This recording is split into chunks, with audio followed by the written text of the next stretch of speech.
আসসালামু আলাইকুম। আশা করি সকলেই ভালো আছেন।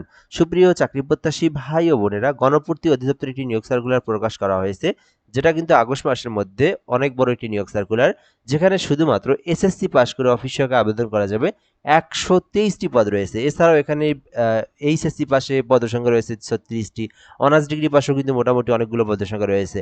মোট কিন্তু 177টি পদে একটি নিয়োগ সার্কুলার বর্তমানে আবেদন চলমান রয়েছে। এই ভিডিওর মাধ্যমে এটা সম্পর্কে বিস্তারিত জানাবো, কিভাবে আবেদন করবেন, আবেদন করতে আপনার শিক্ষাগত যোগ্যতা অনুযায়ী আপনি কোন পোস্টে আবেদন করবেন এবং আবেদন সম্পর্কে বিষয়গুলো আপনাদেরকে জানিয়ে দেওয়া হবে। গৃহায়ন ও গণপূর্তি মন্ত্রণালয়ের একটি নিয়োগ সার্কুলার, যেখানে বলা হয়েছে গণপূর্তি অধিদপ্তরের গ্রেড 13 হতে 20তম গ্রেডে নিয়োগ সার্কুলার প্রকাশ করা হয়েছে, অর্থাৎ এখানে 13 থেকে 20তম গ্রেডে বিভিন্ন পদে নিয়োগ সার্কুলারটি প্রকাশ করা হয়েছে। এরপরে বলা হয়েছে এই নিয়োগ সার্কুলারে বাংলাদেশের স্থায়ী নাগরিকরা আবেদন করতে পারবেন। মানে বাংলাদেশের যে কোনো জেলার যে কোনো প্রার্থী আবেদন করতে পারবেন, সে ছেলে হোক মেয়ে হোক উভয় প্রার্থীরাই কিন্তু আবেদন করা যাবে, সেই বিষয়টি এখানে বলে দেওয়া রয়েছে। আপনারা আমাদের মাধ্যমে আবেদন করে নিতে পারেন। সেক্ষেত্রে আমাদের হোয়াটসঅ্যাপ নাম্বারটি এই ভিডিওর কমেন্ট বক্সে দেওয়া রয়েছে, ওই নাম্বারে যোগাযোগ করে আবেদন করে নিতে হবে।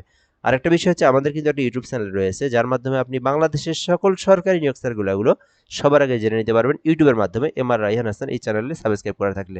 আর আমাদের ফেসবুক পেজটি হচ্ছে জব প্লাস বিডি, পেজটি অবশ্যই ফলো করে রাখবেন, তাহলে আপনি ফেসবুকের মাধ্যমে নিয়োগ সার্কুলারগুলো সবার আগে জেনে নিতে পারবেন।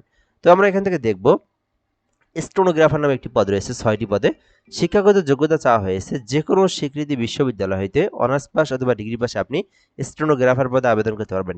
ইমাম পদে 3টি পদ রয়েছে। যারা ইমাম পদে আবেদন করতে চান, যারা কামিল পাস করেছেন অথবা কওমি মাদ্রাসা থেকে দাওরা হাদিস পাস করেছেন, ইমাম পদে আবেদন করতে পারবেন। 14 গ্রেডে নিয়োগ দেওয়া হয়েছে।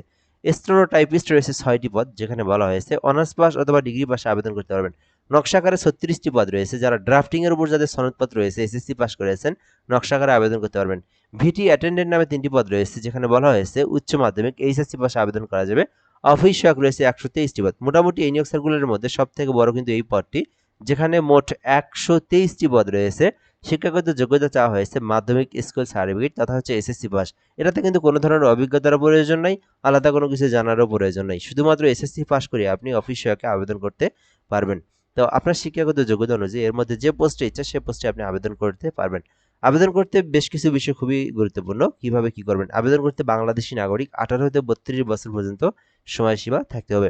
এরপরের বিষয় হচ্ছে আবেদনের সময় এবং সীমা, অর্থাৎ কত তারিখ পর্যন্ত আবেদনটি চলমান থাকবে। বর্তমানে আবেদন চলমান রয়েছে এই মাসের, অর্থাৎ এই আগস্ট মাসের একদম 31 তারিখ পর্যন্ত আবেদনটি চলমান থাকবে।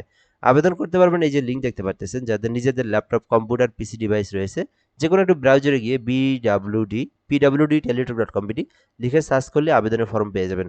আবেদনের ফর্মটি নির্ভুলভাবে পূরণ করে আবেদন সম্পূর্ণ করতে হবে। আবেদন সম্পূর্ণ হয়ে গেলে সরকারি ফি জমা দিতে হবে। অনেকেই নিজেরা আবেদন করতে পারেন না, আমাদের মাধ্যমে আবেদন করে নিতে পারেন। সেই ক্ষেত্রে আমাদের হোয়াটসঅ্যাপ নাম্বারটি দেওয়া রয়েছে।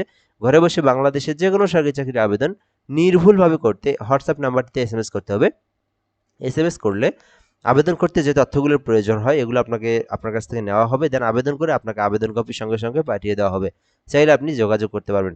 পরবর্তী বিষয় হচ্ছে, এই নিয়োগ সার্কুলার আবেদনের পর আপনারা যারা নিজেরা আবেদন করবেন তাদের জন্য কি, নিজেরা আবেদন করার পর আপনাদেরকে সরকারি ফি জমা দিতে হবে। PWD space user ID space 163 pin number দিয়ে আবার আপনারা 163 নাম্বার সেন্ড করলে আপনার পেমেন্ট কমপ্লিট হয়ে যাবে। তো আশা করি বুঝতে পেরেছেন এই নিয়োগ সার্কুলার নিয়ে সকল ধরনের তথ্য। যদি কোনো কিছু না বুঝে থাকেন আপনি কমেন্ট করে বলতে পারেন, রিপ্লাই করে সে বিষয়টাকে জানিয়ে দেওয়া হবে ইনশাল্লাহ। ভালো থাকবেন। আসসালামু আলাইকুম।